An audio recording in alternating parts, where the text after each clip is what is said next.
जय भारत, जय संविधान। आज हम सम्यक आजीविका और व्यापार से संबंधित टॉपिक पर चर्चा करने वाले हैं और आपको ये बताना चाहता हूँ मैं कि आज का टॉपिक ज़्यादा लंबा नहीं होगा।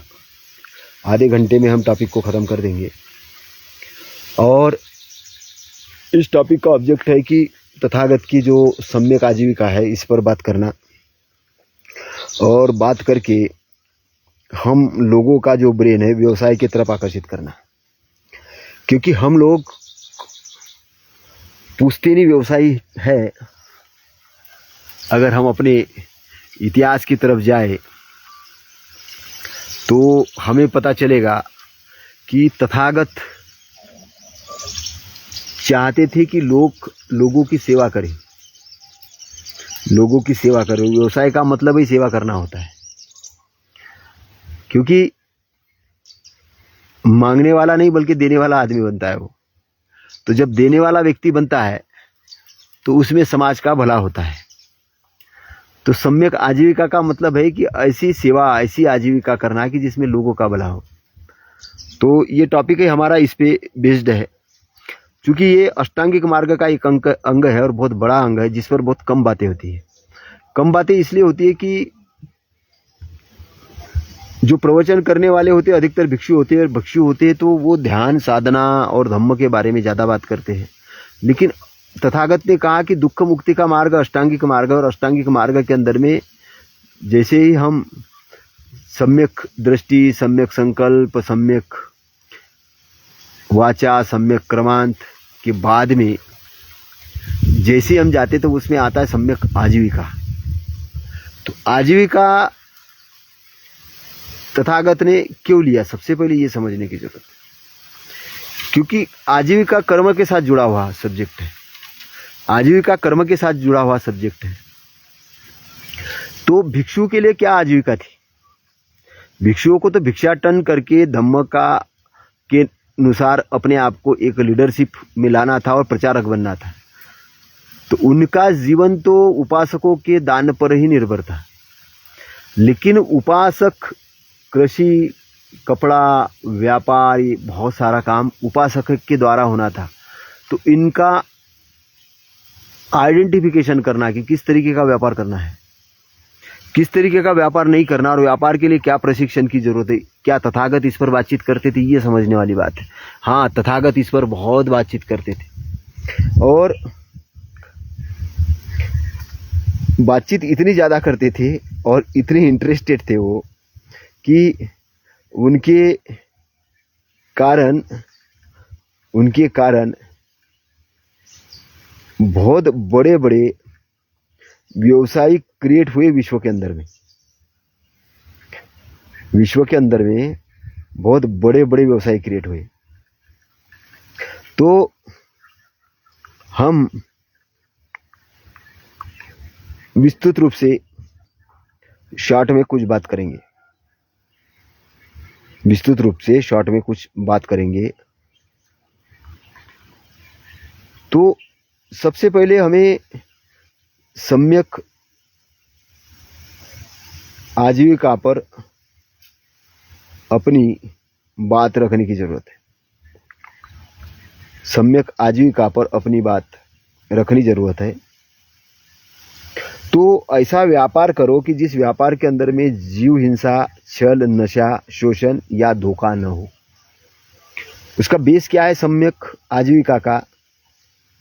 ऐसा आप व्यापार करो कि जिस व्यापार के अंदर में जीवों की हिंसा, छल करना, नशा, शोषण या धोखा न हो। तो सम्यक आजीविका के अंदर में 5 आजीविका को निश्चित कहा है कि एक पहला तो हथियारों का व्यापार। हथियार 2 प्रकार के होते हैं। एक तो देश रक्षण के लिए गवर्नमेंट के लाइसेंस प्राप्त हथियार होते, वो एक हथियार हुआ। लेकिन दूसरा हथियारों का व्यापार हुआ कि असंवैधानिक है, चोरी छुपे जो किया जाता है, स्मगलिंग का जो काम किया जाता उस व्यापार का न करना ये निषिद्ध कर्म कहा गया है सम्यक आजीविका के अंदर में। जीव हत्या या पशुओं का व्यापार, पशु का व्यापार यानी पशु का व्यापार किस लिए कि खरीदना बेचना पशु काय के लिए कि मटन बना के उसका इंपोर्ट करना एक्सपोर्ट करना, ये व्यापार ये सम्यक आजीविका के अंदर में नहीं आता है ना। जीव हत्या करना या मांस का व्यापार। फिर नशा का व्यापार, ड्रग्स है या जो तंबाकू है या सिगरेट है, इस तरीके की जो जीवन को हानि पहुंचाने वाले तत्व है उसका व्यापार नहीं करना। और पॉइजन का, जहर की वाली खेती करना, जहर के प्रोडक्ट बनाना, जहर वाला मतलब जिससे कि पशुओं को हानि हो, पौधों को हानि हो, इंसानों को हानि हो, वो जहर वाला व्यापार नहीं करना है। तो ये व्यापार निषिद्ध व्यापार के अंदर में आते हैं। तो इतिहास के अंदर हम देखते हैं कि जो महान व्यापारी है जिन्होंने सम्यक आजीविका को अपनाया था, तो पहला जो नाम आता है वो आता है सुदत्ता सेठ। सुदत्ता सेठ का नाम अनाथ पिंडक भी उनको कहा जाता है, लेकिन ओरिजिनल नाम उनका सुदत्ता सेठ है। तो सुदत्ता सेठ जिनको अनाथ पिंडक कहा जाता है, और अनाथ पिंडक को आपको पता होगा कि तथागत ने चिवर नहीं दिया था, चिवर देने से मना कर दिया था कि तुम व्यापार ही करो, तुम तो वरदान हो, तुम समाज के लिए वरदान हो, क्योंकि तुम्हारे कारण लाखों लोगों के घर की जीविका चलती है, लाखों लोगों के घर के चूल्हे जलते हैं, और तुम एक वरदान हो, तुम बहुत है, अपने काम में लगे रहो और उसमें आनंद मनाओ और बगैर किसी तंद्रा के, आलस्य के, उत्साह के साथ अपना काम करो और आगे बढ़ो। ये तथागत ने आशीर्वाद दिया था किसको? सुदत्ता सेठ को। सुदत्ता सेठ को आशीर्वाद दिया था, और इसलिए प्राचीन भारत का ये श्रावस्ती का सबसे बड़ा व्यापारी था, बुद्धिस्ट व्यापारी था, है ना। पहले बुद्ध व्यापारी था, बाद में बुद्ध धम्म ग्रहण किया, है ना। तो बुद्धिस्ट व्यापारी था। सुदत्ता सेठ ने जेतवन विहार और बुद्ध और संघ को दान दिया था। वो बहुत बड़ा विहार था, जेतवन वाला विहार। और व्यापार के अंदर में पारदर्शिता और दानशीलता उनके व्यापार का एक्चुअल में आधार था, बेस था। और उनकी ख्याति थी कि कोई भूखा नहीं रहे। पहली चीज, कोई भूखा नहीं रहे, मतलब अनाथ पिंडक अगर हर कोई भूखा सो जाए तो ऐसा तो हो नहीं सकता था। मतलब वो इतना दानशील था, इसलिए उसका नाम अनाथ पिंडक पड़ा। अनाथ पिंडक का ही मतलब होता है कि अनाथों को भोजन देने वाला। तो जो लंगर वंगर वाली जो प्रथा भारत के अंदर में निर्माण हुई, उसके निर्माता कौन है? वो अनाथ पिंडक है। ये समझना पड़ेगा, इनके निर्माता अनाथ पिंडक है। फिर दूसरी व्यापारी है विशाखा। और विशाखा ये जो थी, ये धनी व्यापारी महिला थी, और ये बहुत बड़ी दान करता थी। तो ये राजगृह की एक बहुत, राजगृह और श्रावस्ती और राजगृह है ना। जो श्रावस्ती है, जो नेपाल के आसपास वाला जो एरिया है, राजगृह है ना। यहाँ की ये धनी व्यापारी महिला थी। मतलब दूसरी चीज मैं आपको बताना चाह रहा हूँ कि व्यापार केवल पुरुष ही नहीं करते थे, व्यापारी महिला भी थी। तो धनी व्यापारी महिला थी, इसने अपने व्यापार से अपार धन अर्जित किया था, और संघ की इसने सेवा की। तो तथागत का संघ, उसकी सेवा की, और बाकी इसने धन अपने गरीब जो लोग थे उनके कल्याण में लगाया, उनके शिक्षा के लिए, हॉस्पिटल बनाने के लिए, या जो भी दान करना था उसको उसने दान किया। तो ये महा उपासिका कहलाती थी तथागत के समय में। एक सेठ जीवक भी थी, तो उनका नाम जीवक कुमार वक्का ऐसा नाम था। मूलतः व्यापारी परिवार से थे, और व्यापारी परिवार से होने के साथ साथ एक महान वैद्य भी थे, मतलब डॉक्टर थे, बहुत बड़े डॉक्टर थे। और हेल्थ केयर के अंदर में इनका सम्यक आजीविका करते थे। हजारों लोगों को ये निःशुल्क सेवा देते थे, मतलब हजारों लोगों को ये निःशुल्क सेवा देते थे, क्योंकि पैसा नहीं लेते थे। जो बड़े बड़े राजा थे, महाराजा थे, धनी व्यापारी थे, इनको दान करते थे। ये फीस नहीं लेते थे उनसे, लेकिन दान करते थे। व्यापारी के अगर मतलब राजा के पत्नी का अगर उन्होंने इलाज किया और राजा की पत्नी ठीक हुई, तो राजा क्या करता था? पैसा नहीं देता था, बोले गांव दान दे दिया, इतने का साम्राज्य तुम संभालो। इस प्रकार ये धन्ना सेठ बने। मतलब ऐसा फीस नहीं वसूल करते थे, इतना फीस वसूल करेंगे ऐसा नहीं था इनका। ये एक व्यापार करने का मतलब वैद्य ये अलग तरीके के वैद्य थे। तो व्यापार घराने से तो थे, लेकिन ये मूलतः जनसेवक थे। निशुल्क सेवा करने के लिए इनको बहुत जाना जाता था। और ये भिक्षु संघ के भी उस समय के तथागत के भिक्षु संघ के राजवैद्य थे, वैद्य थे। तो तथागत के पास में ये भी गए कि मुझे भी चिवर दो, तो तथागत ने कहा नहीं, तुम्हें चिवर नहीं देंगे। बोले तुम जो काम कर रहे हो वो बहुत अच्छा काम कर रहे हो, क्योंकि डॉक्टर की भी जरूरत है, डॉक्टर की भी जरूरत है। तो इनकी प्रसिद्धि बहुत बड़ी थी उस समय के मगध और राजगृह के अंदर में। फिर एक सारतवा है, सारतवा ये सेंट्रल एशिया के थे उस समय ना। तो प्राचीन भारत के अंदर में ये रेशम मार्ग है ना, सिल्क रूट के व्यापारी थे, रेशम के, है ना। और ये तथागत के अनुयायी थे, हिंसा विहीन जीवन जीते थे, ईमानदारी से व्यापार करते थे। और ये क्या व्यापार करते थे? दूर दराज देशों के अंदर में वैद्य और हितकारी, मतलब लोगों के जो काम की जो वस्तु है उसका ये व्यापार करते थे। तो एशिया के जो बौद्ध व्यापारी है, श्रीलंका, ब्रह्मा, थाईलैंड, चीन के व्यापारी, जिन्होंने समुद्र से व्यापार किया, साथ साथ बौद्ध धर्म का प्रचार भी किया। तो व्यापारी क्या करते थे? प्रचार प्रचारक भी थे, व्यापारी प्रचार प्रसारक भी थे। लेकिन इन्होंने मांस का व्यापार नहीं किया, समझने वाली बात है, मांस का व्यापार नहीं किया, शराब का व्यापार नहीं किया, और हथियारों का व्यापार नहीं किया। इन्होंने 2-3 चीजों का व्यापार नहीं किया।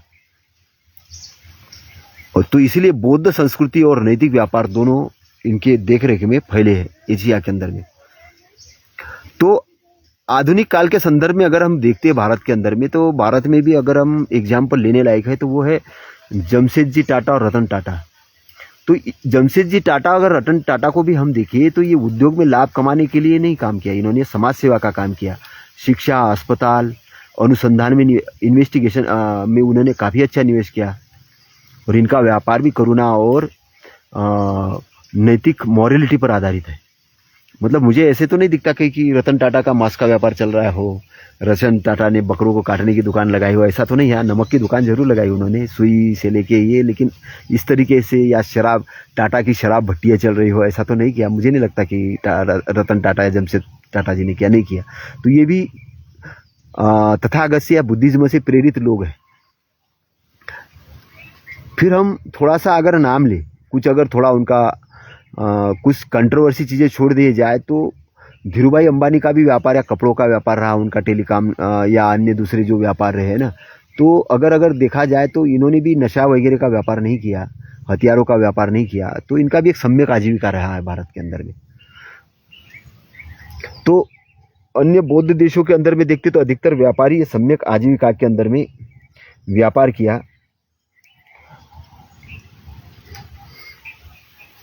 तो बौद्ध व्यापारियों का हम देखते हैं कि वैश्विक प्रभाव क्या रहा। जैसे अनाथ पिंडक बुद्ध काल का सबसे बड़ा व्यापारी था। तो इन्होंने ईमानदारी से काम किया, मांस का व्यापार नहीं किया, जहर का व्यापार नहीं किया, या दासों का व्यापार नहीं किया। उस समय दास भी आयात निर्यात किए जाते थे, लेकिन उन्होंने कहा नहीं, इंसान को इंसान, वो गरीबों को बल्कि उन्होंने भोजन दिया, है ना। नाम इतिहास में ऐसे ही चलता है ना। तो ईमानदार, लेन देन में बड़े ईमानदार थे व्यक्ति, और ग्राहकों से छल नहीं करते थे, मतलब बहुत बड़ा ईमानदारी का काम था।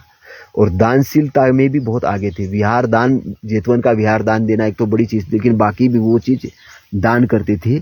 एजुकेशन सेंटर का उन्होंने दान किया, और बहुत सारा राजाओं को भी पैसा दिया उन्होंने। और वो एक कोष, वहाँ पे जो प्रसन्नजीत थे उनके कोष के अंदर वो मंत्री भी थे। तो एक आदर्श उदाहरण। तो विशाखा का भी जो इंडिया की 6 BC के अंदर में 6वीं ईसा पूर्व में ये महिला हुई विशाखा। तो ये महिला व्यापारी थी, दानदाता थी, व्यापारी भी थी, दानदाता थी। तो महिलाओं को इनसे प्रेरणा लेना चाहिए। महिला बोलती मैं व्यापार कहाँ से करूंगी, कहाँ से सीखूंगी? अरे आपकी प्रेरणा है, प्रेरणा है। ब्राह्मणों ने भले ही आपके लिए कुछ लिख के रखा है, लेकिन बुद्धिज्म के अंदर में आपके लिए बहुत कुछ रास्ते ओपन किए। तो व्यापार से अर्जित धन गरीबों में बांटने का काम किया इसने, संघ को भी दान दिया, और स्त्रियों को शिक्षा में लगाया, एजुकेशन में लगाया उसने उसी समय, है ना। तो इनके पास में जो थी वो करुणा थी, और करुणा के माध्यम से समाज सेवा करके लाभ भी अर्जित करती थी, और इस प्रकार से इनका सम्यक आजीविका थी। तो सातवाहन व्यापारी के बारे में हमने देखा ही था कि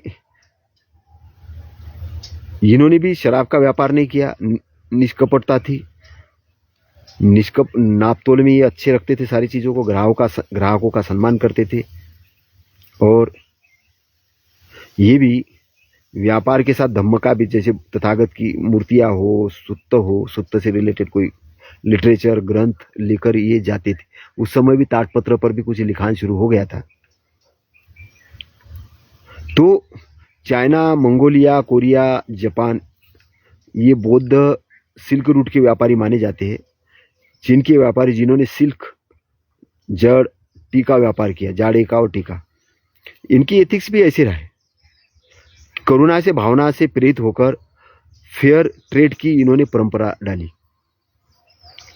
और ये व्यापार के साथ में बौद्ध मठों को भी दान देते थे, और सम्यक आजीविका के अंदर इन्होंने छल कपट नहीं किया। और इसी तरह का हम अगर देखें तो श्रीलंका, दक्षिण पूर्व एशिया के व्यापारी भी है, जिसमें श्रीलंका, ब्रह्मा, थाईलैंड, कंबोडिया और इंडोनेशिया के व्यापारी। तो एथिक्स इनकी यही रही कि समुद्री व्यापार करते समय सत्य अहिंसा पर टिके रहे, मांस मदिरा से परहेज करते रहे, चावल, मसाले, रत्न, लकड़ी जैसे व्यापार किया।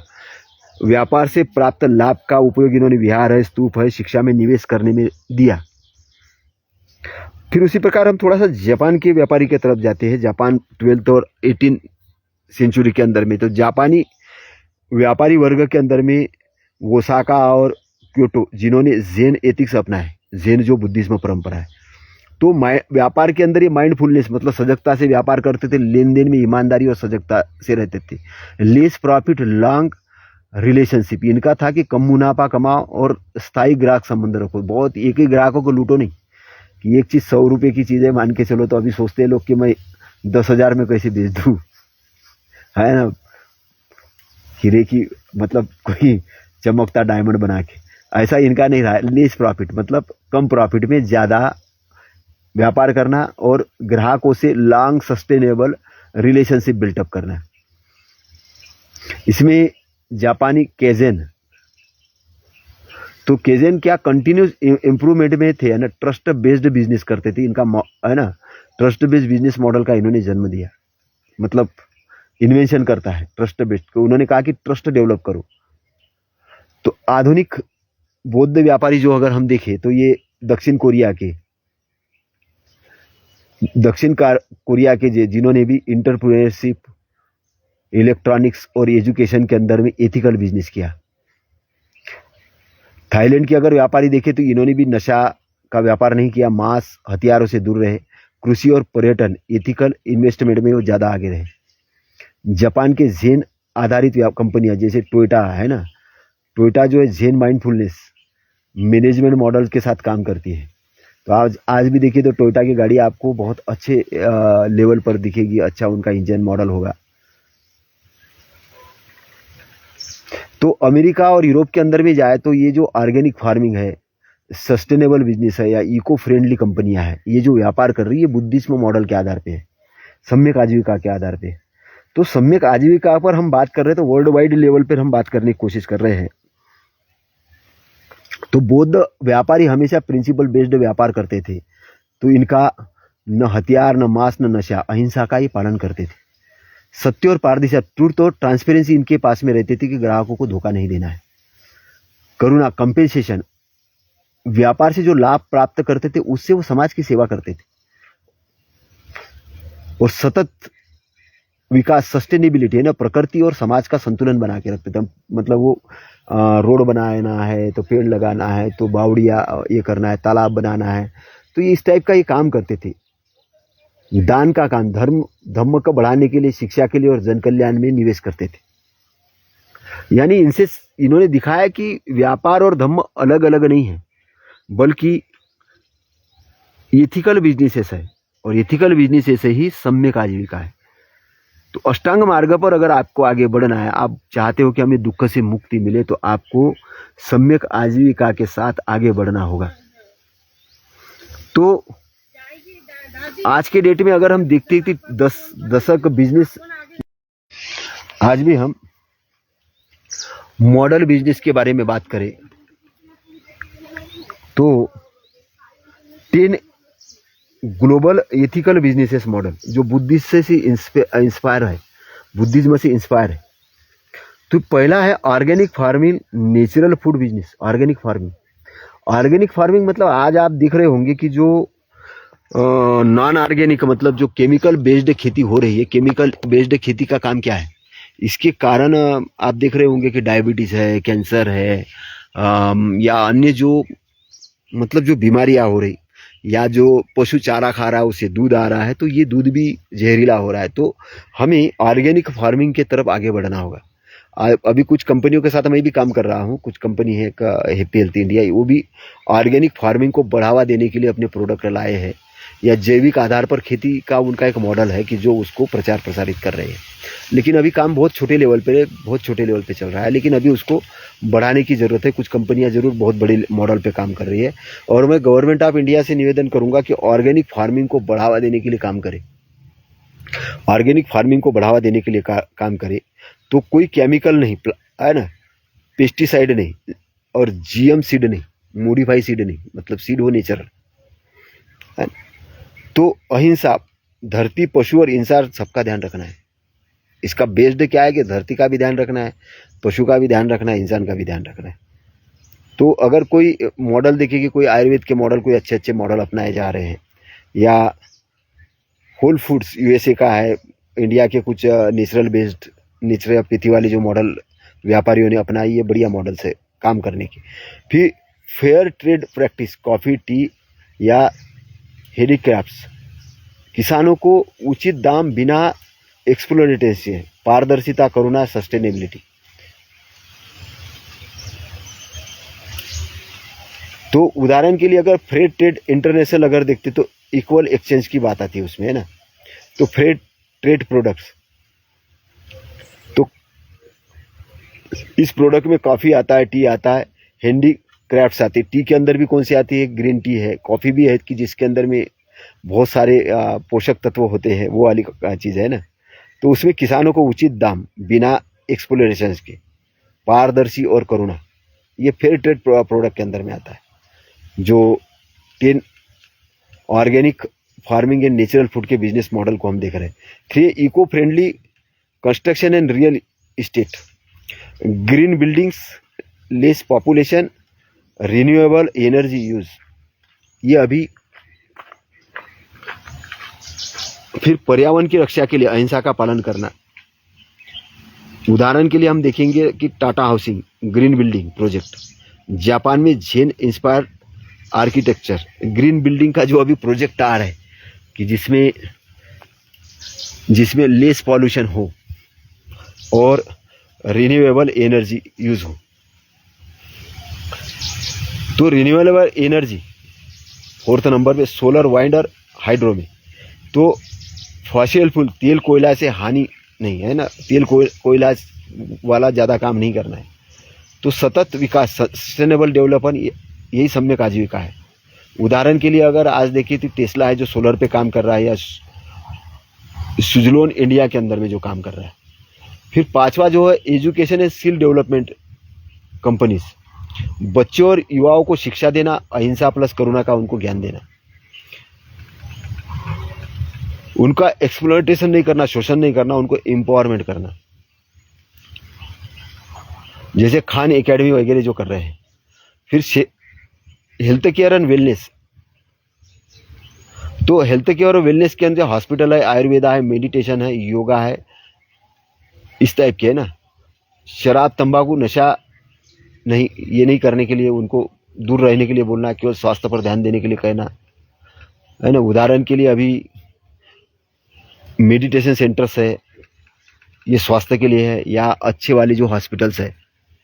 तो fashion design in textile, child labour नहीं लगाना इसमें, और currently free production, organic cotton, handloom, natural ड्राइज, उदाहरण के लिए है फेबिना इंडिया है, टेक्नोलॉजी फ्री ह्यूमैनिटी, इसमें सॉफ्टवेयर है, एआई है, एप्स है जो समाज को सपोर्ट करे, एजुकेशन के लिए, हेल्थ केयर के लिए और एक्सेसिबिलिटी के लिए। तो डाटा मेजर है, एडिक्शन बेस्ड मॉडल है, जैसे कि गैम्बलिंग ऐप्स से बचे, गैम्बलिंग ऐप से बचाना है। उदाहरण के लिए देखिए कि गूगल के mindfulness program, edtechs, startups आदि, social empowerment, profit plus services, profit का हिस्सा समाज में लगाना, स्कूल, हॉस्पिटल, इन्वायरमेंट। उदाहरण के लिए अरविंद आई केयर अपन देख सकते हैं, या गारमेंट्स के अंदर में जो बांग्लादेश में जो बैंक ओपन किया उस टाइप से। Tourism and hospitality, mindful and eco tourism, wildlife है, इन्वायरमेंट को नुकसान न करते हुए, लोकल कल्चर को सम्मान और लाभ पहुंचाए, जैसे कि थाईलैंड का है बुद्धिज्म टूरिज्म, सिक्किम का है इको टूरिज्म। तो बुद्धिज्म जो फार्मूला टूरिज्म बिजनेस का अगर हम देखेंगे तो किसी को हानि नहीं पहुंचाना, समाज और पर्यावरण का भला करना, लंबे समय तक टिकाऊ यानी सस्टेनेबल हो ऐसा मॉडल अपनाना। तो 10 एथिकल बिजनेस मॉडल को हमने देखा अभी, है ना। 10 एथिकल बिजनेस मॉडल को हमने देखा कि आज के डेट में कौन से एथिकल बिजनेस मॉडल हम कर सकते हैं। तो हम देखते कि जापान, चीन, कोरिया, थाईलैंड के व्यापारी जिन्होंने बुद्धिज्म सिद्धांत का पालन किया। तो क्षेत्रवार अगर हम थोड़ा सा देखें तो जापान में जैन बुद्धिज्म है, तो जैन बुद्धिज्म पर इसका बड़ा गहरा प्रभाव पड़ा। तो जैन का जो व्यापार का आधार ही रहा है वो ईमानदारी, सादगी और माइंडफुलनेस से व्यापार करना रहा है। कम मुनाफा और दीर्घकालीन संबंध, उत्पादक की गुणवत्ता, उनके गुणवत्ता आज भी ट्रस्ट बिल्डिंग का काम जापान के बहुत सारे प्रोडक्ट करते हैं। तो व्यापार से मिले लाभ को उन्होंने मठों को या मंदिरों को दान दिया और शिक्षा में दान दिया, एजुकेशन। उनके मंदिर ऐसे नहीं थे, वो एजुकेशन के सेंटर्स है। जैन एथिक्स के बाद में केजेन और trust based Japanese business model भी पैदा हुआ।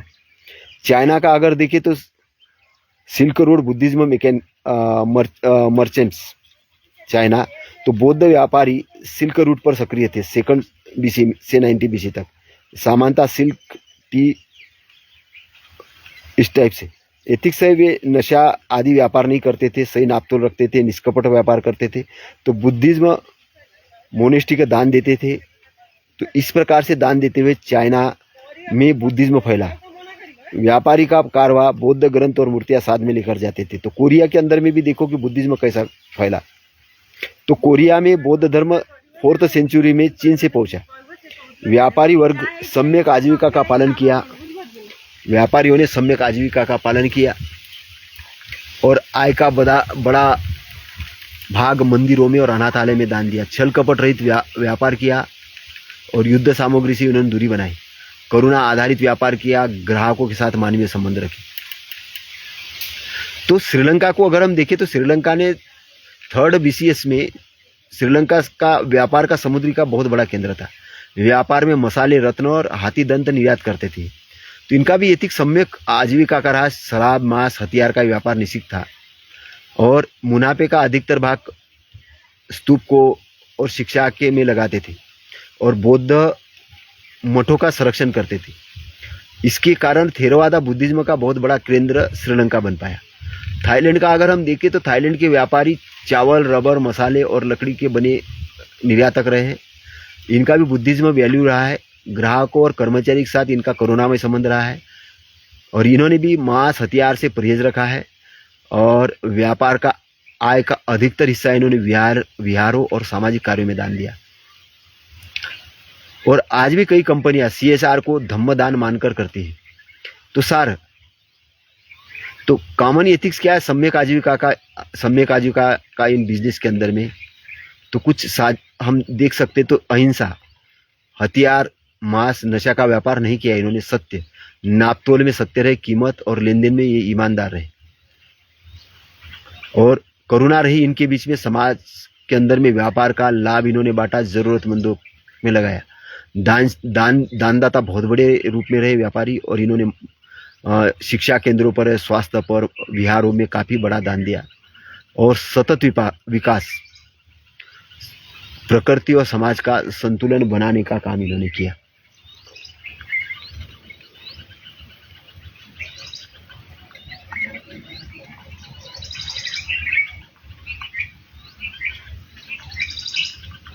तो हम जो सम्यक आजीविका पर बात कर रहे थे, अभी भारत के अंदर में देखते हैं कि आधुनिक, जैसे बाबा साहब का मिशन चला, उसके बाद में कुछ लोगों ने काम चालू किया। तो एक अगर मुंबई से देखें तो कल्पना सरोज का नाम आता है। कल्पना सरोज एक मतलब बहुत कम पढ़ी लिखी महिला थी, और इनका बहुत बड़ा हिस्ट्री है, उस पर हम ज़्यादा नहीं करेंगे। लेकिन ये आज की प्रसिद्ध उद्यमी है। ये एक गरीब परिवार में जन्मी पली बड़ी है, लेकिन बाद में इन्होंने कमानी ट्यूब्स जैसी कंपनी को संभाला और लाभप्रद बनाया। कमानी ट्यूब जो कि घाटे में चल रही थी, उसको उन्होंने अपनाया और बड़ा लाभप्रद बनाया। इन्होंने व्यवसाय के अंदर पारदर्शिता रखी, कर्मचारी और समाज के प्रति जिम्मेदारी महसूस की, और सम्यक आजीविका इनकी भी मूल रूप रही। एक रतिभाई मकवाना गुजरात के है, एक पॉलीमर या पेट्रोकेमिकल ट्रेड से जुड़ा हुआ इनका व्यवसाय है। ये बजट उद्योगपति है। इन्होंने सामाजिक परिस्थितियों को पार करके बड़ा व्यापार खड़ा किया, और कानूनी और नैतिक मुश्किलों के बीच में भी टिके रहे, क्योंकि व्यापार करना इनके लिए बड़ा कठिन था, लेकिन इन्होंने व्यापार को किया। फिर हरि किशन भाई पीपल को देखते ही आगरा से उद्यमी है। लेदर का एक्सपोर्ट करते, अस्पताल और अन्य व्यापार के क्षेत्रों में इन्होंने काम किया। इन्होंने काफ़ी लोगों को नौकरी देने का काम किया है।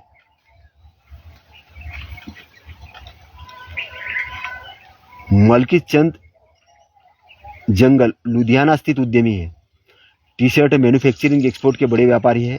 छोटे उद्योग से इन्होंने शुरुआत की थी, मेहनत से बढ़त हासिल की और रोजगार दिया, और इनके बिजनेस में काफ़ी अच्छा वर्क किया। तो ऐसे बहुत से व्यापारी, अभी हम नत्थाराम जी देखते हैं, जो भोपाल से थे, और उनके बेटे ने मित्तल जो लोहे के व्यापारी थे, उनके साथ में मिलकर 6 कंपनियों के अंदर में बड़ा व्यापार खड़ा किया, और इनका भी करीबन 1000 करोड़ का टर्नओवर अभी कर रहा है। रसिया और अपना इंग्लैंड के साथ मिलकर वो व्यापार कर रहे हैं। ये भी उद्यमिता के रूप में अभी बढ़ रहे हैं। मुंबई में भी इनका मकान है। तो आज भारत के अंदर में बुद्धिस्ट व्यापारी भी बहुत बड़े पैमाने पे वर्क कर रहे हैं। तो बुद्धिस्ट सिद्धांतों को अपनाकर बहुत से लोगों ने अपने आप को, है ना, तो आधुनिक विश्व के लिए हम देखते हैं कि विश्व के लिए आइडियल बिजनेस आइडियाज़ क्या हो सकता है। ग्रीन एनर्जी सस्टेनेबिलिटी, है ना, solar winds, EV charging station, batteries recycling, है ना, क्योंकि ये धरती और भविष्य को दोनों को सुरक्षित रखता है। ऑर्गेनिक नेचुरल फूड बिजनेस, ये बहुत बड़ा काम का बिजनेस है ना। केमिकल बेस्ड फ्री रही, मतलब केमिकल रहित खेती, है ना। Organic grocery stores, vegan food product, health care और वेलनेस के अंदर में हॉस्पिटल है, आयुर्वेद है, मेडिटेशन है, माइंडफुलनेस सेंटर्स है, वेलनेस से रिलेटेड जो सेंटर्स है। तो इसका संबंध सीधा सम्यक आजीविका से है, करुणा से है। और एजुकेशन, अफोर्डेबल स्कूल्स ओपन करना बहुत ज़रूरी है ग्रामीण क्षेत्रों के अंदर में, पूरे देश के अंदर में। तो थोड़ा कम मुनाफा लेके बहुत सस्टेनेबल काम कर रहे हैं, है ना। डिजिटल लर्निंग प्लेटफॉर्म का बड़ा काम हो सकता है। स्किल डेवलपमेंट का सेंटर्स, स्किल डेवलपमेंट, क्योंकि व्यापार के अंदर स्किल डेवलपमेंट बहुत बड़ा जरूरी एक हिस्सा है। तो ज्ञान दान और आर्थिक सशक्तिकरण बढ़ाना बहुत जरूरी है। तो ethical finance and micro finance, loan है, इंश्योरेंस है, बैंकिंग सेक्टर है, जो गरीबों और ज़रूरतमंदों को सपोर्ट करे।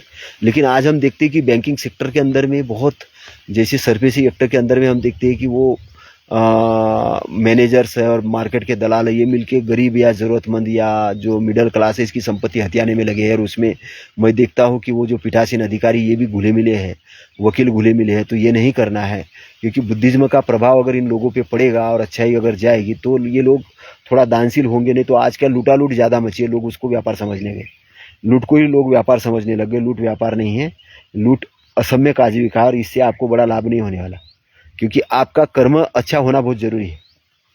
कर्म अच्छा ज़रूरी है। तो बैंकिंग सेक्टर हो या इंश्योरेंस सेक्टर हो या सर्विस सेक्टर हो, इनको ज़रूरतमंदों को सपोर्ट करने के लिए बनाया गया, उसको उसी रूप से ये करना चाहिए। तो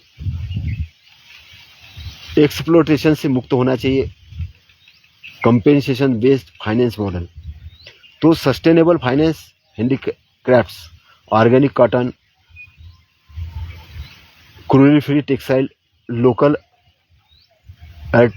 आर्टिस्ट का सहयोग लेकर, लोकल आर्टिस्ट का सहयोग लेकर आजकल करने की ज़रूरत है। जैसे ट्राइब्स है, इनका ये बड़े आर्टिस्ट है, तो इनको व्यापार के साथ सम्मिलित करना जरूरी है।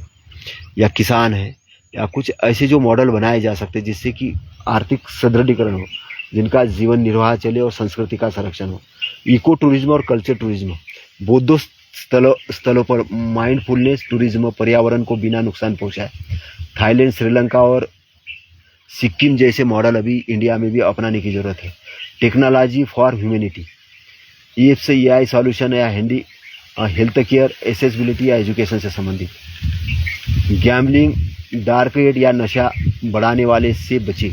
गैम्बलिंग से बचना है नेट में, डार्क एड से कि जो एड आपको गलत राइल पे ले जा रहे हैं, या नशा बढ़ाने वाले जो एड्स है या एजुकेशन है, वहाँ से बचना है।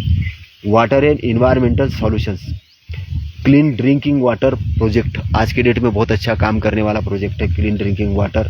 Waste management, tree plantation business, tree plantation का कि प्लांटेशन को बढ़ावा देने के लिए आप नर्सरी वगैरह खोल सकते हैं और उसका ये कर सकते हैं। ये भविष्य की पीढ़ी के लिए करुणामय व्यापार है।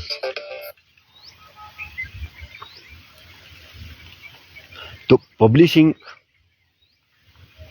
एंड नॉलेज शेयरिंग, बुक्स है, पॉडकास्ट है, फिल्म है, डिजिटल कंटेंट्स है जो कि पीस या कंपेंसेशन या माइंडफुलनेस को बढ़ाए।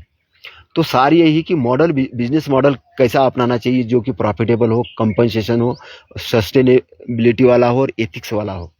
यानी ऐसा व्यापार जिसमें लाभ भी हो, समाज और पर्यावरण को नुकसान नहीं पहुंचे, समाज को भी फायदा पहुंचे। तो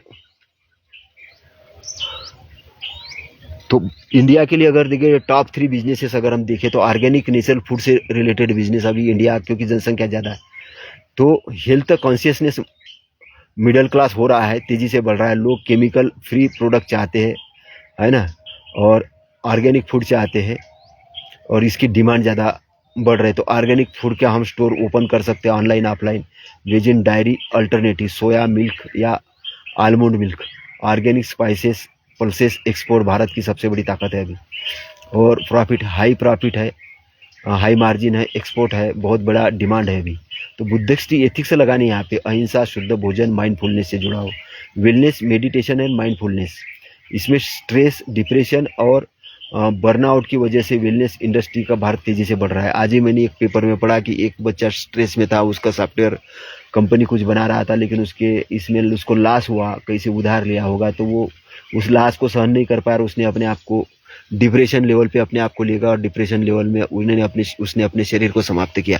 इसलिए हमें अभी ये मॉडल अपनाने की ज़रूरत है कि इन युवाओं को हमें बचाना है, इनको डिप्रेशन पे नहीं जाने देना है और इनको बहुत उन्नतिशील बनाना है। इसलिए हमें ये मॉडल अपनाने की ज़रूरत है। योगा और आयुर्वेदिक, योगा से हमारा शरीर अच्छा होता है, और आयुर्वेदिक का मतलब है कि नेचुरल बेस्ड जो प्रोडक्ट है वो उन्हें अपनाना है। और कारपोरेट माइंडफुलनेस की ट्रेनिंग देना है, MNC मल्टीनेशनल कंपनीज को, है ना, जो कि फ्री देती है, वो हमें भी लेना है। और आजकल हम देखते हैं कि वेलनेस इंडस्ट्री टूरिस्ट का साइज जो 2025 तक करीबन $70 बिलियन होने का अनुमान है। तो बुद्धिस्ट एथिक अपनाकर हमको एक बिजनेस का मॉडल तैयार करना है। तो रिन्यूएबल एनर्जी सस्टेनेबिलिटी बिजनेस है ना, तो 2030 तक अगर देखें तो 50% एनर्जी जो रिन्यूएबल सोर्सेज से होने वाली है, EV, सोलर और वाइंड एनर्जी से बहुत बड़ा व्यापार चालू होने वाला है। तो सोलर रूफटॉप इंस्टॉलेशन या maintenance, EV charging stations, waste management पर रिसाइकिल स्टेशन। तो लॉन्ग टर्म इसमें प्रॉफिट होगा, गवर्नमेंट की भी ये मिलेगी, सब्सिडीज आएगी और एफडीआई सपोर्ट भी मिलेगा। तो बुद्धिस्ट एथिक्स क्या है कि पृथ्वी प्रकृति की रक्षा, करुणा की रक्षा, वैश्विक एक आनंद का, एक अच्छा का वातावरण निर्माण करना। तो स्टेप टू स्टेप फार्मूला हमको अपनाने की ज़रूरत है और हम शुरू करें, लोकली शुरुआत करें, फिर ग्लोबली जाए, डिजिटल फर्स्ट करें, बिजनेस को ऑनलाइन ले जाए, ई कॉमर्स बेस्ड एप्स बनाए, बुकिंग पोर्टेबल्स बनाए, एथिक्स ब्रांडिंग्स की एथिक्स करे, मतलब एथिकल ब्रांडिंग बनाए और बुद्धिस्ट एथिक्स अपनाए जिसमें कंपनसेशन हो, ऑनेस्टी हो, सस्टेनेबिलिटी को अपनी कंपनी का यूएसपी बढ़ाए। तो ग्लोबल मार्केट को टारगेट करे, ऑर्गेनिक फूड है, मेडिटेशन है, स्ट्रेस से मेडिटेशन है, रिट्रीट्स और रिन्यूएबल सॉल्यूशन की डिमांड विदेशों में भी ज़्यादा है। तो कम्युनिटी इन्वॉल्वमेंट, स्थानीय लोगों को इन्वॉल्व करिए, सीएसआर को फॉर्मेलिटीज़ न रखे, सीएसआर की फॉर्मेलिटीज़ नहीं लगे, बल्कि सम्यक आजीविका का हिस्सा बनाए, स्थानीय लोगों को अपनाएं।